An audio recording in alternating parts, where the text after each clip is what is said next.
Sir health को मद्देनजर रखते हुए स्लीप का क्या रोल है? मतलब 8 घंटा कुछ लोग बोलते हैं सोना चाहिए, कुछ लोग बोलते हैं कि 10 घंटा सोना चाहिए, तो आपका क्या सही है इस पे?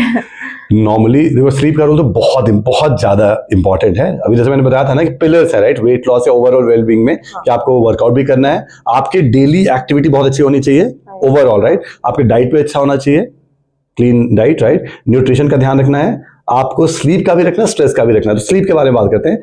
स्लीप नॉर्मली हम सभी को, जितने एडल्ट हैं हम सारे, हम सभी को तकरीबन 7-8 घंटे की साउंड स्लीप तो चाहिए, इतना तो चाहिए।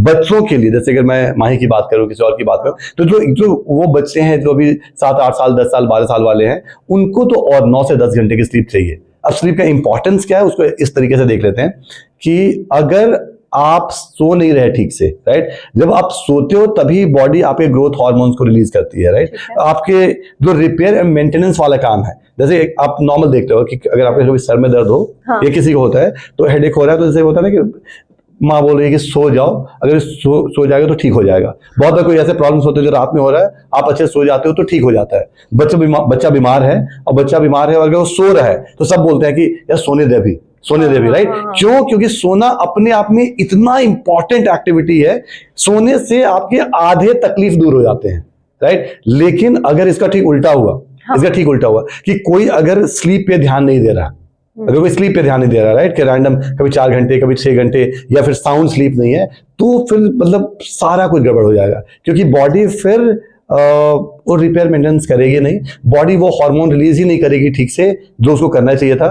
जो भी आपके जो होता है ना कि इंजरीज वगैरह को मेंटेन करने के काम कर रहे हैं, जो ग्रोथ मसल्स बढ़ाने का, मान लो मैं वर्कआउट कर रहा हूँ तो वर्कआउट में जो भी वेयर एंड टियर हो रहा है, मसल्स में थोड़ा लोड पड़ रहा है, कुछ माइक्रो लेवल पे मसल्स टूट रहे हैं, वो सब कुछ ठीक ठाक होता है, सब कुछ सुधरता है जब आप सोते हो तब।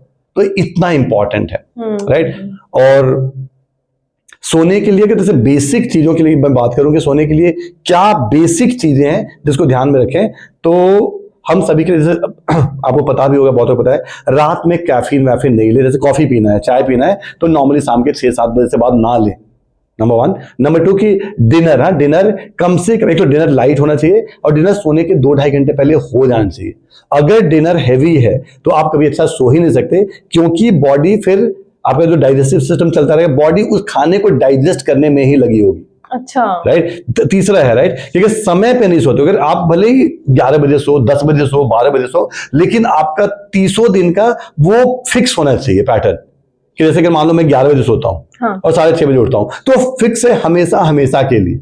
कभी कभार चेंजेस चल सकते हैं, बट ऐसा ना हो कि किसी दिन 2 बजे, किसी दिन 12 बजे, अगर ये सब गड़बड़ी करोगे तो सर आजकल बहुत ज्यादा, तो आप जानते हैं ना, जैसे मेरे एज ग्रुप के भी लोग हैं कि 2 बजे सो रहे हैं, 11 बजे सो रहे हैं, तो इसको कैसे रूटीन हम लोग चेक करें? इसको बाद में रियलाइज होगा ये। जैसे मैं बता रहा हूँ, मैं अभी जब भी बात करूँ, आई एम 45, राइट, तो मैं नॉर्मली बात करता हूँ 30 साल से ऊपर के विमेन या मेन के, राइट। 30 साल वाले सुधर जाते हैं। अभी जैसे आप लोग की जो एज है, इसमें मैं बहुत ज्यादा नहीं बात कर सकता, क्योंकि ये मानते ही नहीं है।